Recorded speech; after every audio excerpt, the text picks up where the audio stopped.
홈피스 방송의 조한 전도사입니다. 기도로 시작하겠습니다. 사랑이 많으신 하나님 아버지, 우리 가운데 임재하여 주시고 요한복음 19장에서 보여주신 예수 그리스도의 십자가 순환을 통하여 우리를 향하신 하나님의 사랑과 구원을 우리가 함께 잘 묵상하고 우리의 삶에 적용할 수 있도록 성령님께서 우리를 인도하여 주시옵소서.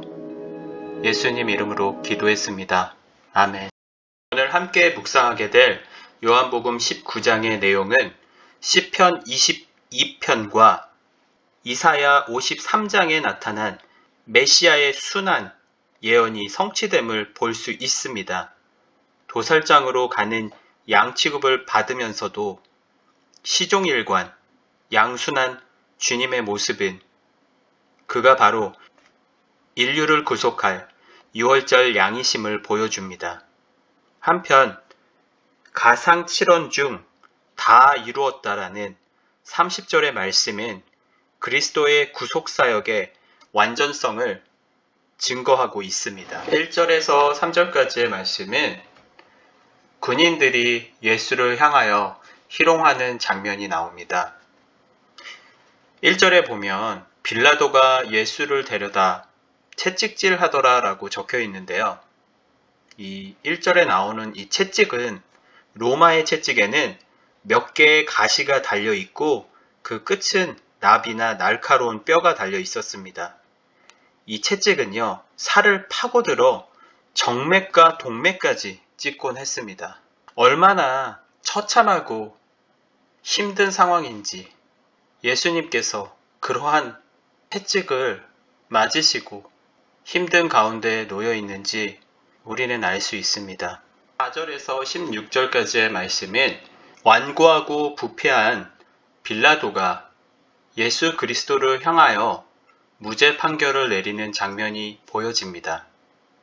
이전에 우리가 함께 묵상했던 요한복음 18장 38절의 후반부 중에 보시면 빌라도가 이렇게 이야기합니다. 나는 그에게서 아무 죄도 찾지 못하였노라 라고 첫 번째 무죄 판결을 내립니다.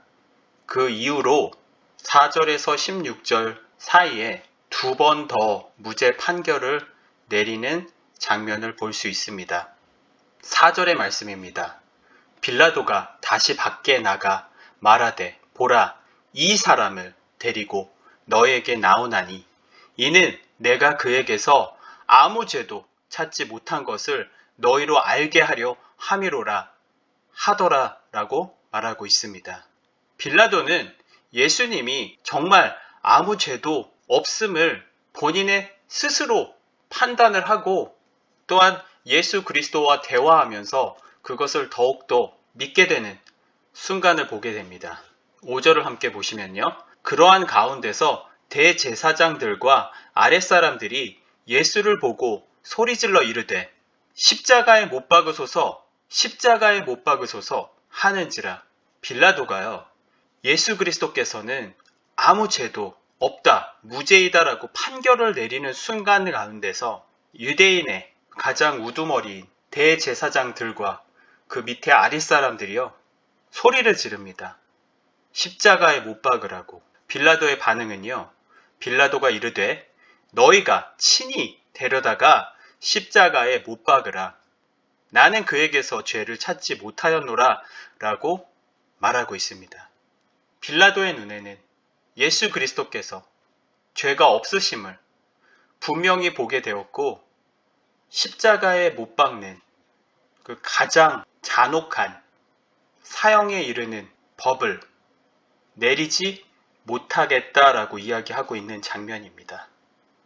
친히 데려다가 너희가 직접 데려다가 십자가에 못 박으라고 오히려 유대인들을 향하여 예수 그리스도는 무죄이시다라고 설득하는 장면으로도 볼 수 있습니다. 그 다음에 보여지는 것은 4절에서 16절 가운데서 십자가형 설교에 관한 내용이 있습니다. 7절에서 8절까지의 말씀은 예수 그리스도 진리에 관한 상반된 반응입니다. 7절에 유대인들을 보시면요. 유대인들이 대답하되 우리에게 법이 있으니 그 법대로 하면 그가 당연히 죽을 것은 그가 자기를 하나님의 아들이라 함이니이다. 유대인들은요, 예수 그리스도께서 하나님의 아들이다 라는 것을 믿지 않고 있습니다. 그러나 8절의 빌라도의 반응을 한번 보십시오. 빌라도가 이 말을 듣고 더욱 두려워하여. 빌라도는 당대에 완고하고 부패하고 잔인한 인물로 묘사되고 있습니다.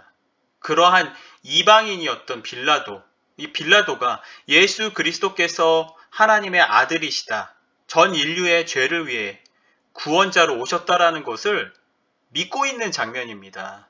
이 말을 듣고 더욱 두려워한다라고 이야기하고 있어요.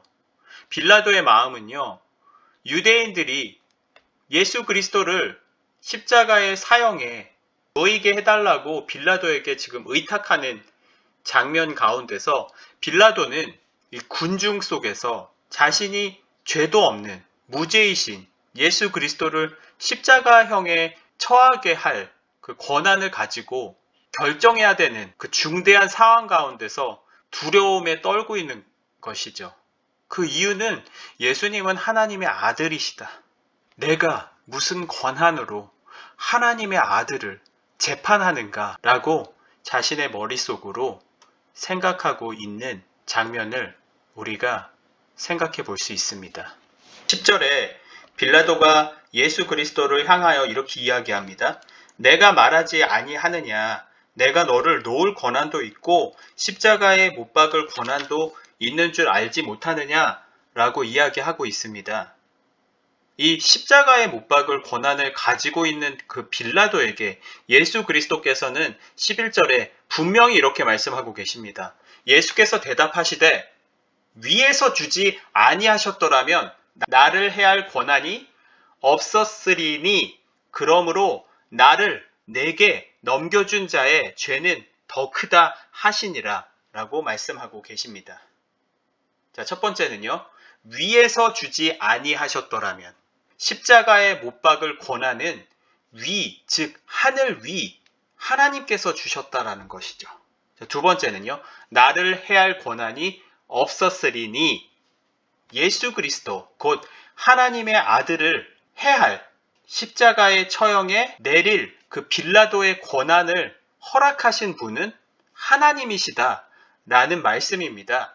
나를 해할 권한이 없었으리니 위에서 허락하셨기 때문에 너는 지금 이 상황 가운데서 십자가의 처형에 권한을 가지고 있다.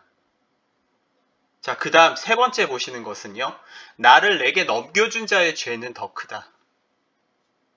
누가 넘겨줬습니까? 유대인들입니다. 유대인들은요. 예수님과 함께 공생의 사역 가운데서도 함께 사역을 같이 했던 사람들이에요. 그리고 예수님과 항상 함께 있던 사람들입니다. 예수님께서 태어나셔서 공생의 3년 가운데서 선교와 말씀과 치료와 양육과 모든 이적들을 보여주는 것들을 함께 보고 자란 사람들입니다. 이 사람들이 예수님을 십자가 처형에 놓여지게 넘겨준 사람들입니다. 빌라도는요, 그 가운데서 예수 그리스도의 소식을 전해 들은 사람입니다. 그 사악한 빌라도의 마음이 변화되어서 예수 그리스도께서 무죄이심을 증명하는 가운데서 3번이나 죄가 없다라고 증명하는 가운데서 자신의 죄책감으로 인해서 너무나 괴로운 나머지 예수님을 찾아가서 어떻게 해야 합니까? 나에게는 십자가에 못 박을 권한이 있고 그러나 못 박을 권한이 있음에도 불구하고 지금 당장 못 박을 이유를 찾지 못해서 괴로워하고 있는 가운데서 예수님께서는 하늘 위에서 하나님이 허락하시지 않으셨다면 나를 해할 수 없지만 허락하셨기 때문에 하늘의 법 가운데서 너는 그것을 집행하라 라고 허락하고 계십니다. 그리고 너의 죄보다 나를 넘겨준 나의 제자들, 유대인들의 죄가 더 크다 라고 이야기하시면서 빌라도에게도 위로하고 있는 모습을 볼 수 있습니다. 이렇듯 이방인들까지도 그들의 죄책감과 불안함과 근심까지도 위로하시는 예수 그리스도의 무한한 사랑을 우리가 볼 수 있습니다. 12절에서도 볼 수 있듯이 빌라도는 예수 그리스도를 놓으려고 애를 많이 썼습니다. 이렇게 말하고 있습니다. 이러함으로 빌라도가 예수를 놓으려고 힘썼으나 12절 후반부에 유대인들이 소리질러 이르되 이 사람을 놓으면 가이사의 충신이 아니니이다. 무릇 자기를 왕이라 하는 자는 가이사를 반역하는 것이니이다 라고 이야기하고 있습니다.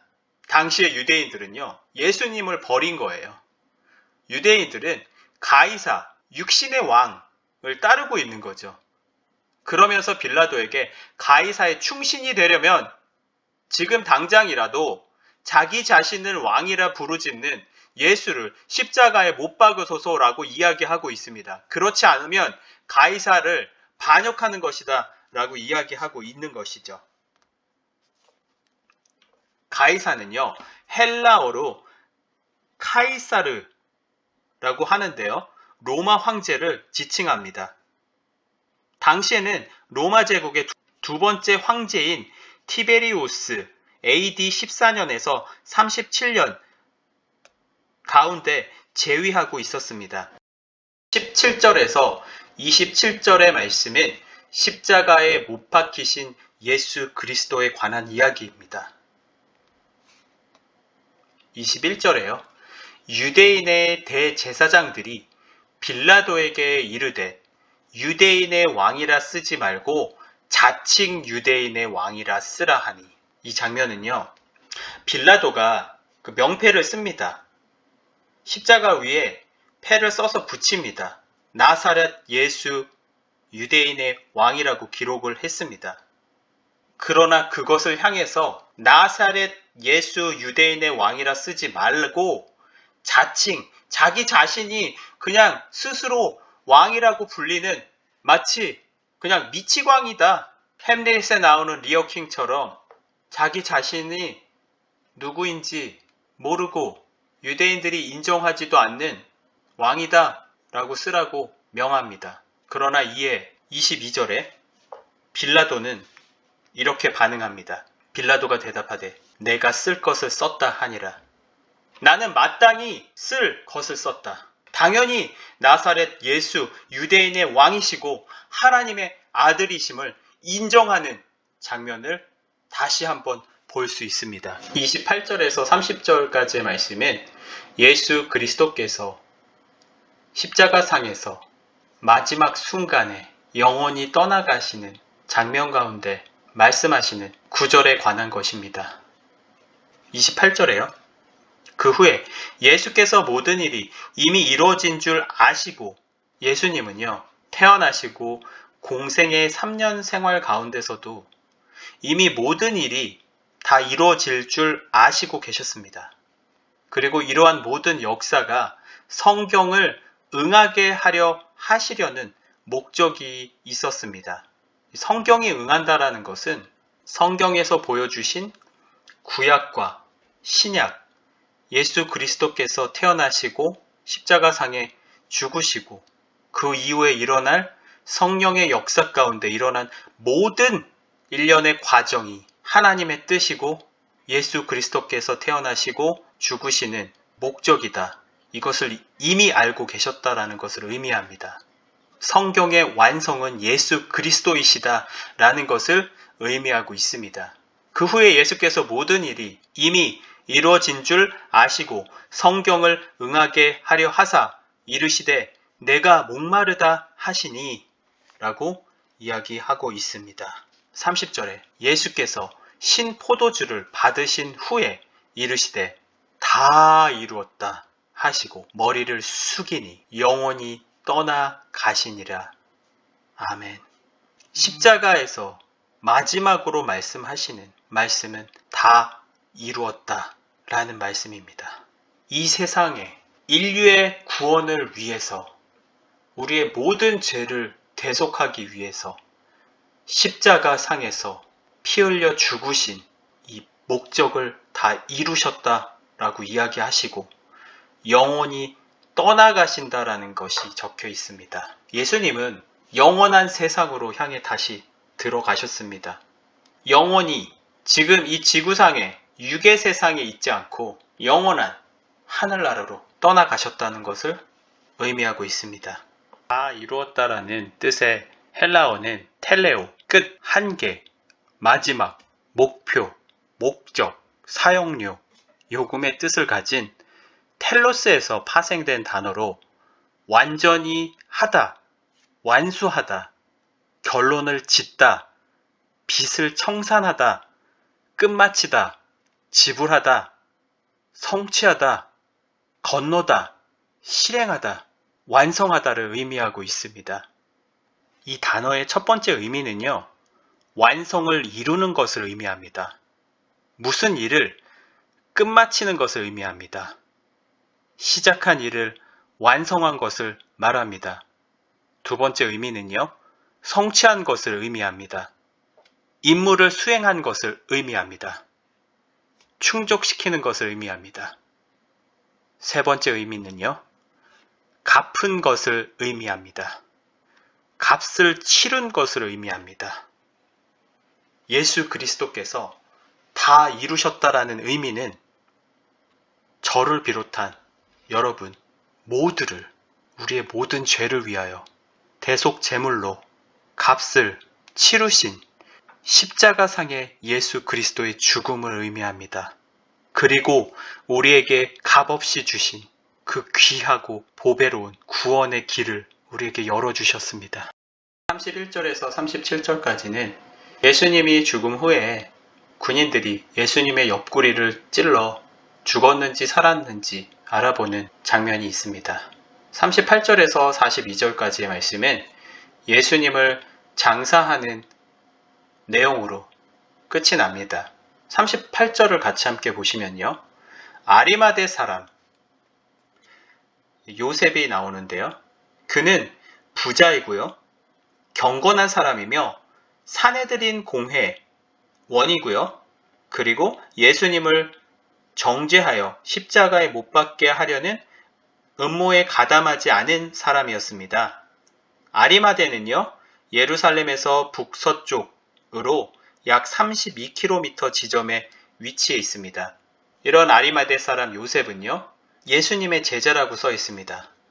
예수의 제자이나 유대인이 두려워 그것을 숨기더니 자 이렇게 보듯이 유대인을 두려워하고 있습니다.